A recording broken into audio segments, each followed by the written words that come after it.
Good morning, it's Jordan. This video is kind of different than my typical videos, but I'm gonna bring it full circle by the end of the video. I gotta get some gas. I'm doing some DoorDash this morning. I gotta get a quart of oil because I haven't made an appointment to get an oil change yet, so just gotta make sure I keep some oil up in there. But outside of that, typical day, I wanted to talk to y'all about,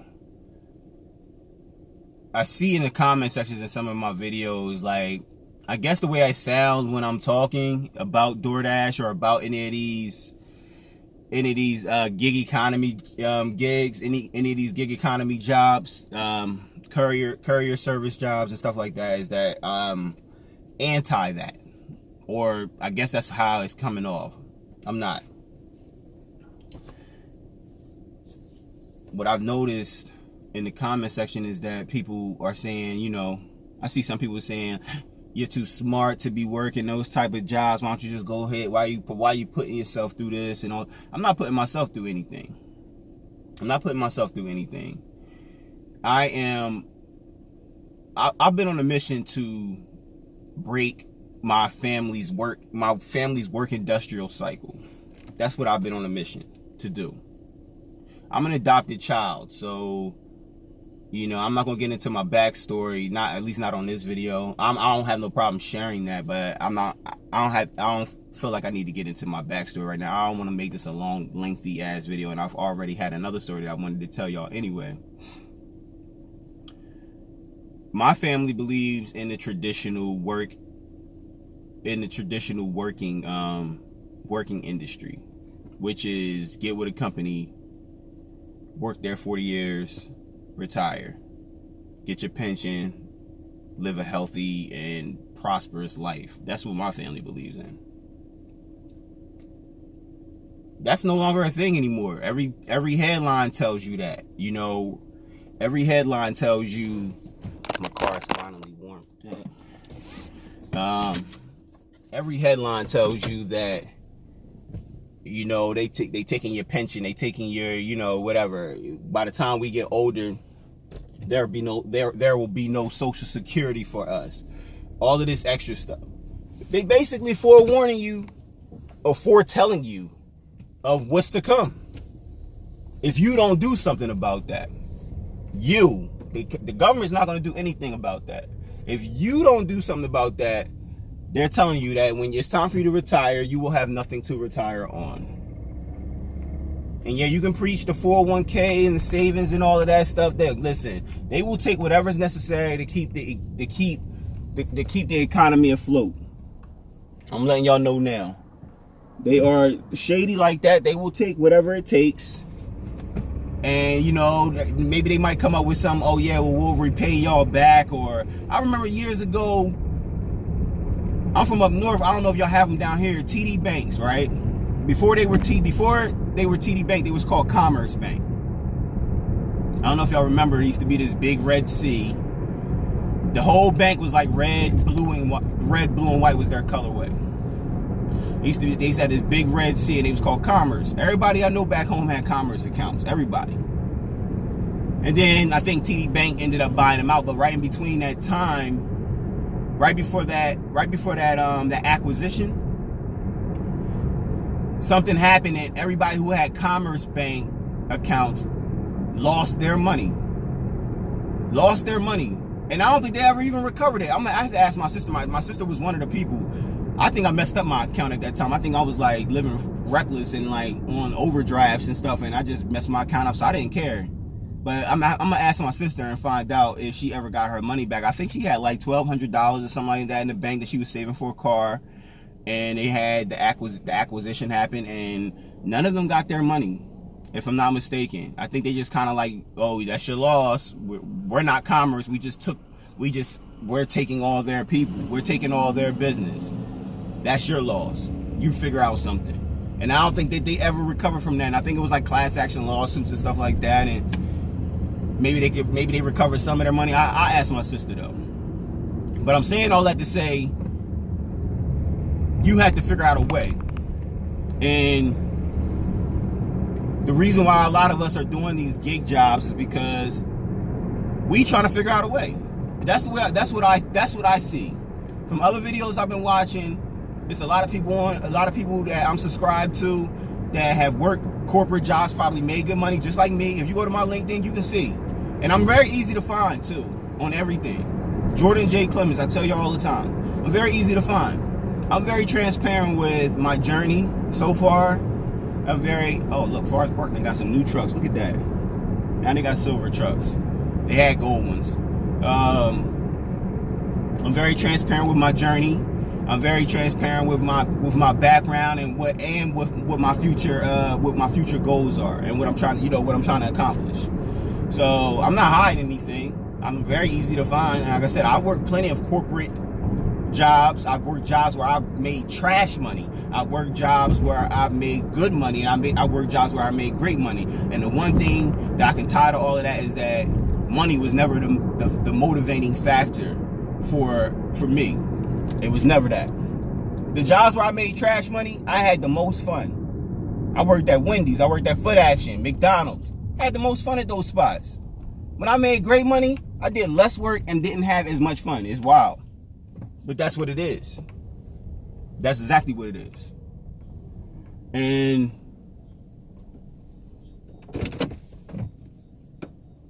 this is a means to an end for a lot of us. A lot of us want better for ourselves without having to sacrifice our time, without having to sacrifice, the intangible things that we need day in and day out to survive, And I was recently, when I was on Twitter, I haven't been on Twitter in a while now. I mean, I kind of got off of Twitter for a while just to focus on my move and things of that nature. But I seen someone say, I remember the traditional work week was like 40 hours a week. And now they want you to work upwards like closer to 60 hours a week or whatever. And it's true. Decline that one. And it's true. That's what people want you to do now. So, or that's what these corporations want you to do now. They want your time.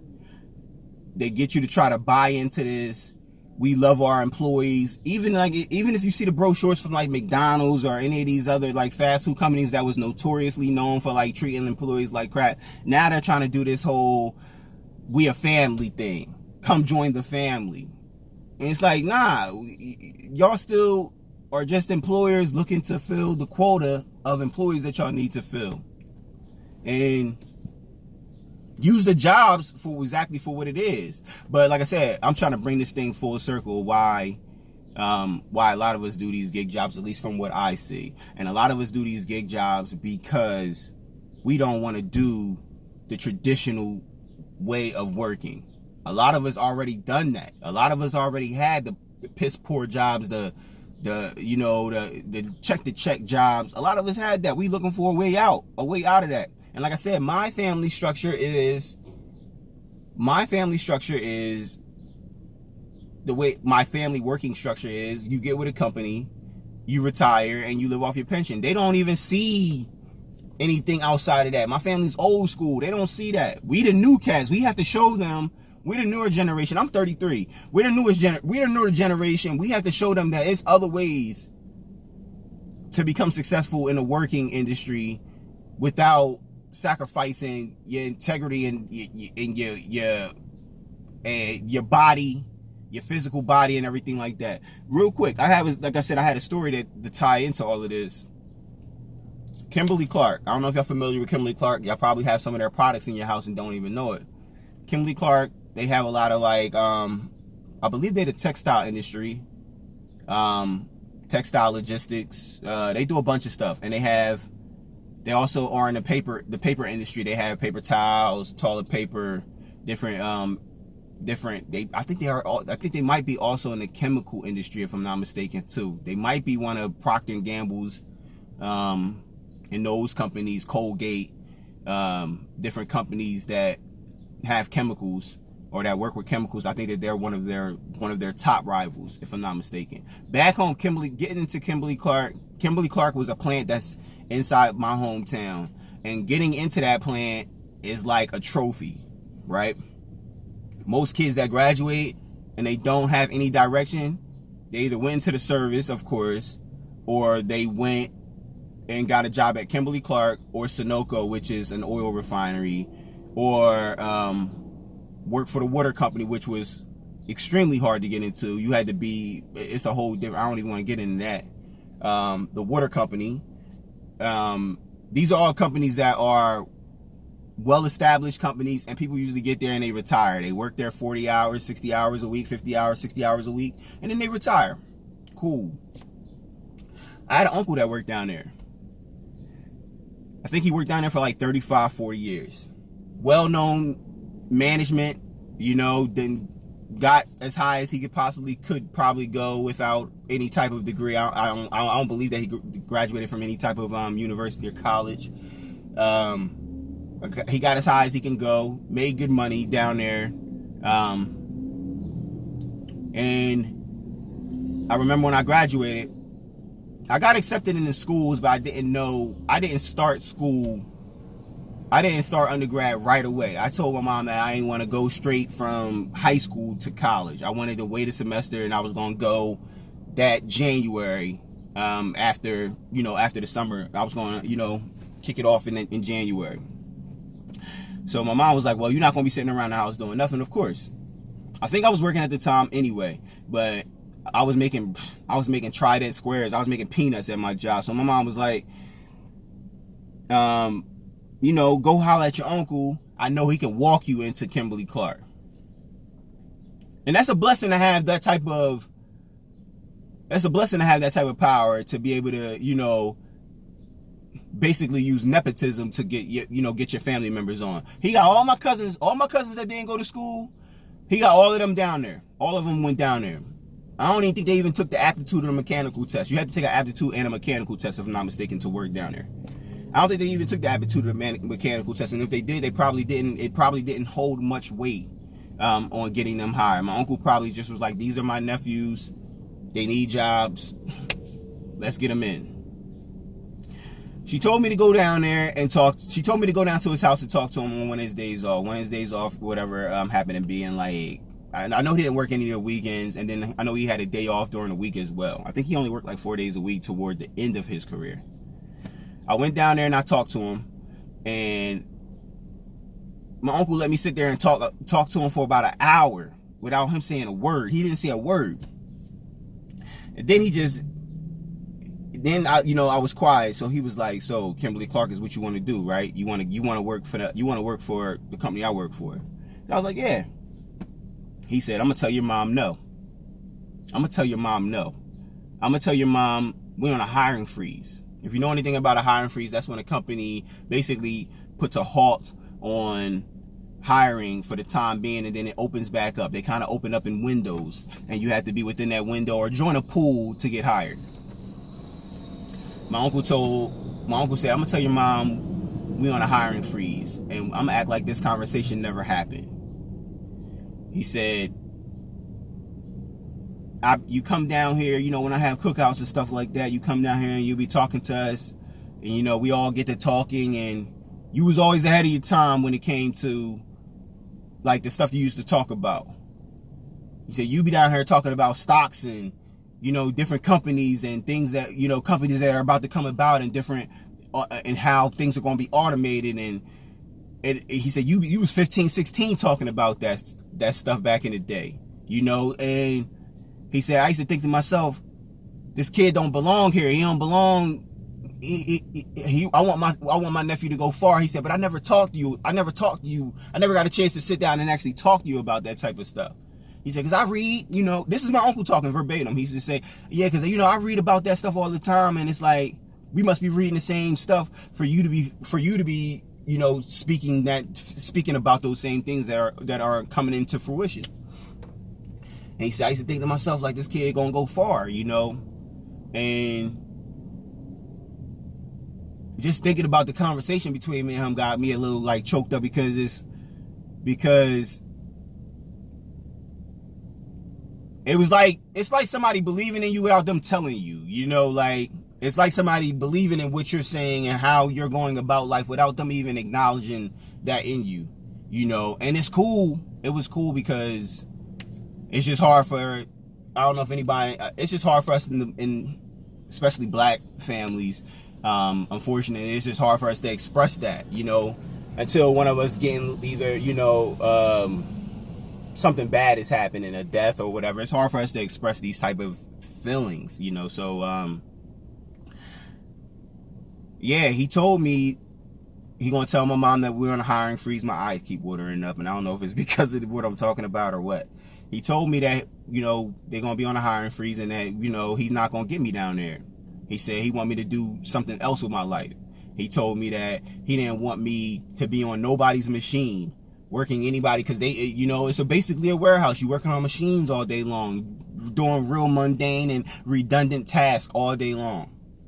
You can do that stuff with your eyes closed after a while. And he said, you know, I don't want you working on nobody's machine. I want you to go get exactly what I believe you can go out here and get. Fast forward, he died shortly after he retired. He died shortly after he retired. He might have died maybe a year or two after he retired. Body started breaking down. Mind you, he didn't have any real physical issues when he was working. As soon as he stopped working and started trying to enjoy his life, body started breaking down on him. He eventually died. And it was sad. It was sad. I didn't even get it. I was living here when he died. And I think it was my first year actually I think it was 2014 when he passed away. And I didn't even get a chance to get up there to the funeral. Like, I was struggling when I first got down here. I was struggling bad. I was living on my homie floor. Basically, he let me rent out a room, and I didn't have anything. I didn't have a bed. I didn't have anything. I had the stuff I came down here with. A week later, I ended up getting an air bed, and I started getting on my feet. But when I first came down here, I came down here literally with hopes, dreams, and aspirations. That was it. And like I said, I say all of this to say I don't care about this video going over 10 minutes because I feel like this was stuff that was necessary for me saying. I say all of that to say that a lot of us are doing these gig jobs to try to break some cycle. Going back and forth to these jobs every day is just, it's not in the plans. It's just, that's not what it is anymore. You can see through the fluff, especially if you work certain jobs. You can see through that. I worked at Delta. I worked for Comcast, Home Depot. And I'm talking about on the corporate side. I'm not talking about out in the field, you know, getting hourly rates and stuff like that. I'm talking about on the corporate side. I seen how these things play out. I see how these companies try to control you. I see how they're trying to change how they go about recruiting and what they perceive, what they want their perception to be. You know, what they want people to look at them and be like, oh, you know, I see, you know, back in the day, it's kind of like the music industry. Back in the day, everybody wanted to work for like Def Jam or these major music labels, right? Capitol or whatever, because of the fluff or because of what those companies look like they were about. And then you get up in there, you find out some BS. You find out, you know, they trying to control people and stuff like that. It's the same exact thing with these corporations. You know, I work for Delta. Delta try to control you with money and flights. Like, they know that people are motivated by money, or at least they think they're motivated by money. They know that people will take advantage of flying for free everywhere. So that's what they do. That's what they drill into you when you get when you're in orientation. That's what they talk about all the time. Yeah, you got profit sharing, which is money. Yeah, you can fly anywhere, which is the free flights. That's what they say all the time. It's like the army. The army tell you, yeah, you know, we can pay for school, we can do this, we can do that. All of these companies are corporations that are in the business of recruiting and more than likely have high turnover rate. So they just looking to fill the quotas all the time. They looking for that. I know I can go back and work for one of these companies, and eventually I probably will. When I move, I probably will have to go back to doing that so that I could get on my feet. But I know around the 6-month mark, just like at each one of the other companies I work for, it's going to be the same turnout for me. I'm going to get that itch to get up out of there. I think it's God pulling me like, yo, here you are again, perpetuating the cycle that you just said you didn't want to be a part of. Get out of there and yank me with the chain. Get out of there. Another opportunity will present itself. That's the reason why I'm not. That's the reason why. Hold on, I got another phone call. I'm getting phone calls left and right now. But that's the reason why I am personally doing the gig economy jobs, just to hold me over until I get to the next plateau. Anyway, y'all, this is double the time that I usually do for a video. I just felt like sharing that with y'all. It was on my mind last night, and I was going to do it from my apartment, but I figured I'd be a fresh mind, and I can just maybe, like I said, y'all can just relate.